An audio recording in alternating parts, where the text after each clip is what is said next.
Hi again. As usual, please read the question, pause the video, try it. After you've tried, then you can go for the look, move ahead and look at the explanation. ठीक है? चलें। इस सवाल को solve करने से पहले मैं कुछ बातें आपको रिमाइंड कराना चाहता हूँ जो मैं अपनी क्लास में पढ़ाता हूँ। होपफुली आपको भी आती है। लेकिन ज्यादातर लोग जो हैं उसमें क्या करते हैं, मैं उसका आपको बता देता हूँ। देखो, आप सब ने एक चीज तो पढ़ी होगी। क्या पढ़ा होगा? आपने पढ़ा होगा डिस्टेंस। तो सबसे पहले ही चीज जो फॉर्मूला है वो है distance is equal to speed into time. मैं अपनी क्लास में जब पढ़ाता हूं तो मैं इस फॉर्मूले को थोड़ा सा मॉडिफाई कर देता हूँ।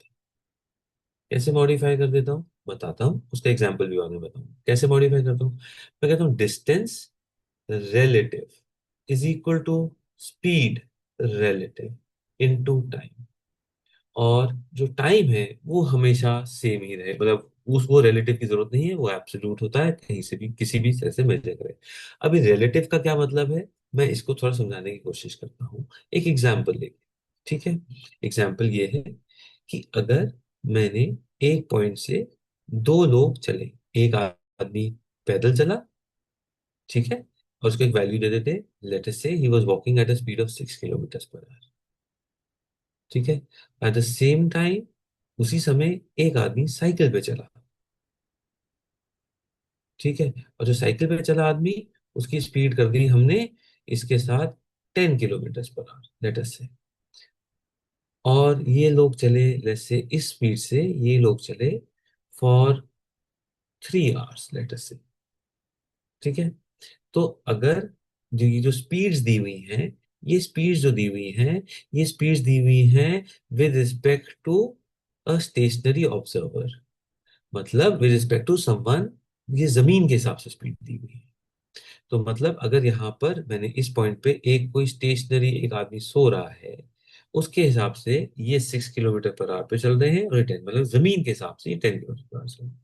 तो अगर हमारे को डिस्टेंस निकालना होगा तो हम कैसे निकालेंगे? हम कहेंगे distance, let this stationary person, I will call him S, distance traveled when s would measure the distance traveled by bicycle, distance traveled by bicycle, है ना? तो हम ये कहेंगे, किसने बोला, ये कैलकुलेट किसने किया? एस ने। जब एस ने कैलकुलेट किया तो एस ने बोला कि भाई 10 किलोमीटर पर आवर की स्पीड से साइकिल आगे गई और 3 घंटे के लिए चली। तो 3 घंटे के बाद अगर मैं डायग्राम बनाऊं तो एस तो वहीं पे ही है, सो रहा है वो, है ना? और जो साइकिल है वो उससे 30 किलोमीटर आगे। बिल्कुल सही बात है ना? वो 30 किलोमीटर आगे है। तो हम इसे कहेंगे, तो कैसे निकाला? Distance travelled by bicycle with relative to s or the ground is equal to the speed of the bicycle with respect to the ground into the time it traveled। तो वो 30 किलोमीटर है। सही है? अगर ये तो ये बाइसिकल आ गई, ये मैंने बाइसिकल आ गया, मैं हर बार इतनी अच्छी फोटो नहीं बना पाऊंगा, सॉरी, लेकिन आप समझ गए ये बाइसिकल। ठीक है ना? हाँ। अगर यही मैं मैन के लिए करता, ये मैन है, मैन, ठीक है, ये मैं मैन के लिए करता इसके अंदर, तो मैं कहता भाई ये कितना आ गया? ये मैं कहता यार 6 किलोमीटर पर आवर की स्पीड चला था, तो मैंने कहीं यहाँ बना दिया इसको, मैन को। ये मैन यहाँ आ गया, कितना डिस्टेंस ट्रैवल किया? Now distance travelled by man,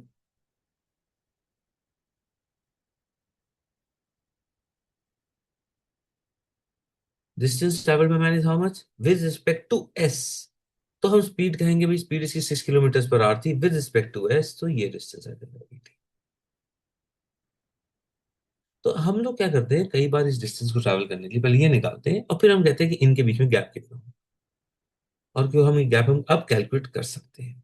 और ये गैप कैसे कैलकुलेट करते हैं? भाई ये 30 किलोमीटर आगे है, ये 18 किलोमीटर आगे चला गया, तो ये गैप कितना होगा? हाँ, 12 किलोमीटर का होगा।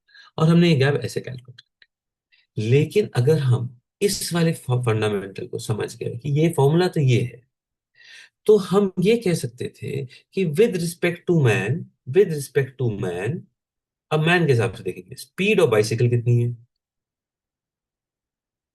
वो आप सबको निकालनी आती होगी, आपने सीखी होगी। वो आपने कहा वो स्पीड ऑफ बाइसिकल जो है वो आपने 10 - 6 से निकाल दी, और आपने कहा जी वो तो 4 है।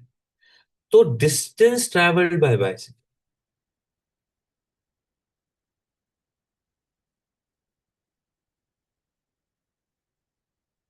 विद रिस्पेक्ट टू मैन कितना होगा?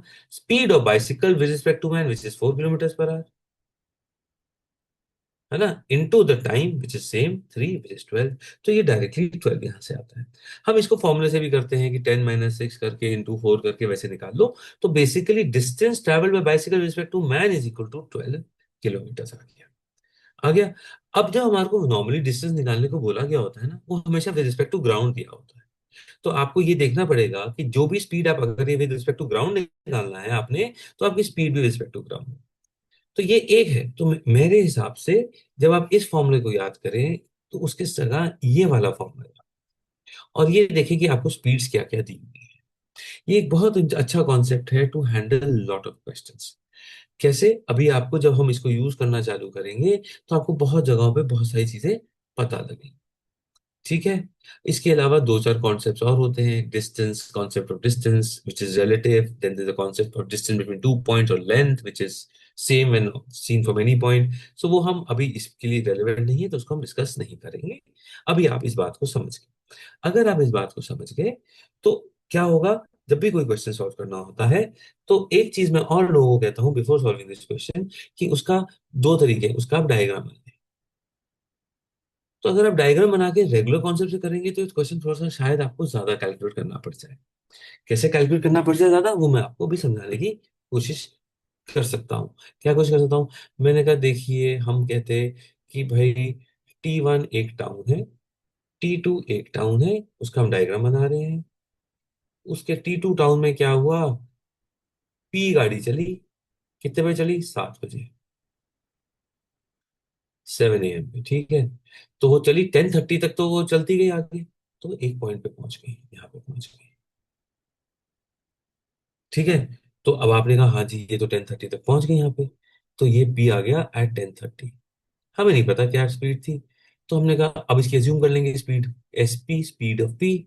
तो कितना चली होगी speed of P into the time? Time is 10:30 - 7 which is 3.5 hours, है ना। और यहाँ इसको 7/2 भी ले सकते थे, है ना। तो आपकी डिस्टेंस, ये वाला डिस्टेंस आपने ऐसे कैलकुलेट करते। फिर आप कहते हैं अभी दूसरी गाड़ी चली। अब दूसरी गाड़ी स्पीड के साथ एक्स्ट्रा चली। तो आप कहते जी यहां से एट 10:30 क्यू चली, और क्यू वाली गाड़ी चलनी चालू हुई, और यहां से चली 10:30 पे, और वो यहाँ पे आके पहुंच गई आपके पास। आपके पास आके यहाँ पे पहुंच गई एट, नहीं, यहाँ पे तो जगह और बनानी पड़ेगी। T2 यहाँ नहीं करके T2 को आगे करता हूँ, सॉरी, डायग्राम के अंदर, क्योंकि मेरे को जगह देनी थी। तो यहाँ पे पहुंच गई आपके पास कार, कौन सी? Q, eight 5:30। ये 5:30 पे। अब 5:30 पे, 10:30 पे पी भी तो आगे चली रही थी, तो 5:30 पे पी कहाँ होगी? आपने कहा जी 119 किलोमीटर का फर्क। तो अब आपको दो जगह में हो सकती थी। अब वो हो सकता है वो यहाँ पे इससे पीछे होती 119, तो उसके लिए हमें पता करना पड़ेगा। या वो इससे आगे होती 190। ठीक है, क्योंकि मैंने ये क्वेश्चन सॉल्व कर लिया है, इसलिए मेरे को पता है कि वो आगे वाला पॉइंट है, पीछे वाले पॉइंट को मैं टच करने की जरूरत नहीं पड़ेगी। तो पी यहाँ पे होगा। अब मैं यहाँ पे इसकी स्पीड एस पी लिखी थी, तो क्यू की स्पीड में एस क्यू लिख लेता, जिसके से रिलेशन दिया था which is equal to SP + 6, है ना। और इन दोनों कितने घंटे का फर्क हो गया, है ना। तो हम यहाँ से निकाल लेते उसके कितने घंटे का फर्क है। या था 2 और ये 7 आवर्स का फर्क है, तो ये टोटल 7 आवर्स का है। ठीक है। तो और ये टोटल डिस्टेंस आप निकाल लेते भाई, ये तो उसका था। ये टोटल डिस्टेंस आपको 5:30 का दोनों का पता है, तो ये 5:30 में कितने घंटे हो जाते? आप उससे भी निकाल लेते इसको, SP इंटू, जिसमें 3.5 आवर्स में 7 और 10.5 आवर्स, 10.5 आवर्स, और उससे आप इसको सॉल्व कर लेते, है ना। तो हम उसके हिसाब से भी देख के कह सकते थे यार हम इसको ऐसे ऐसे सॉल्व कर सकते थे। ठीक है। तो हम इसको SP, यहाँ पे SP + 6 डाला, इन दोनों को इक्वेट किया, डिफरेंस -1 निकाला, यहाँ से सॉल्व कर लिया। या आप कहते थे यहाँ पे ये डिस्टेंस आ गया है, इसको वहां से निकाल के वैसे सॉल्व कर लेते हैं। तो ये सब आप सॉल्व कर सकते थे इस तरीके से। अब मैं आपको कॉन्सेप्ट बताना चाहता हूँ। अगर आप वो फॉर्मूला यूज करते हैं जो अभी मैंने आपको डिस्टेंस बताया, तो वैसे मैं इसको कंप्लीट ही कर दूं, तो 10.5 आवर्स का जो होता है 21/2। तो मेरे पास आ गया।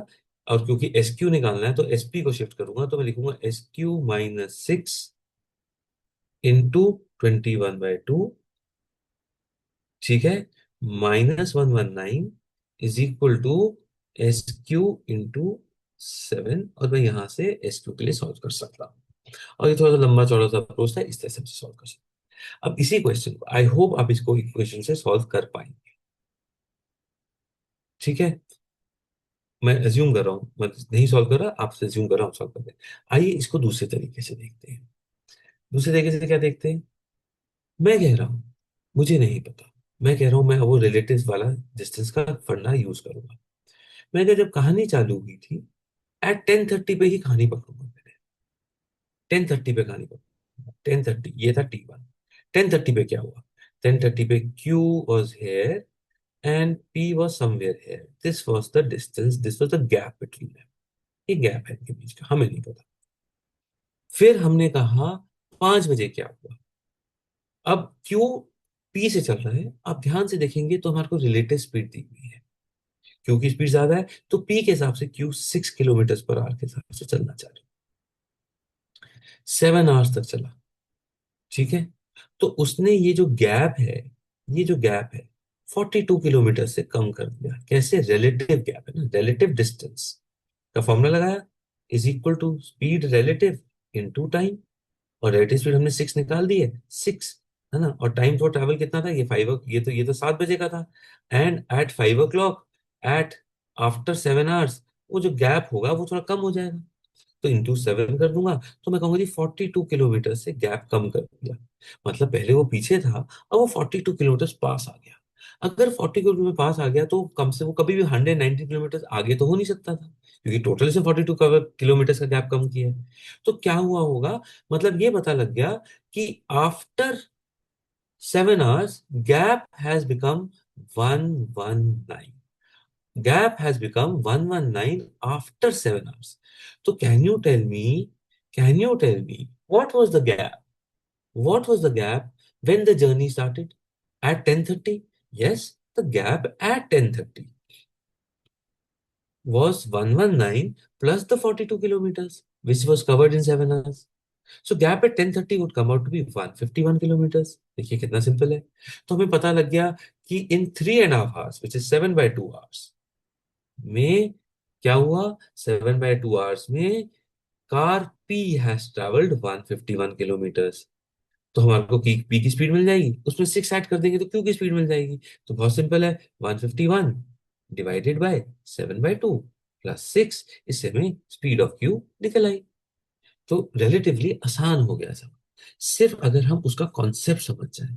तो अगर इसको हम काटेंगे तो हमें पता लग जाएगा। 2 को ऊपर ले जाता हूँ, 151 से 7 को काटता हूँ तो आएगा 23 × 2 46, तो ये आ गया 46 प्लस 6, और ये बन गया 52 किलोमीटर पर आवर।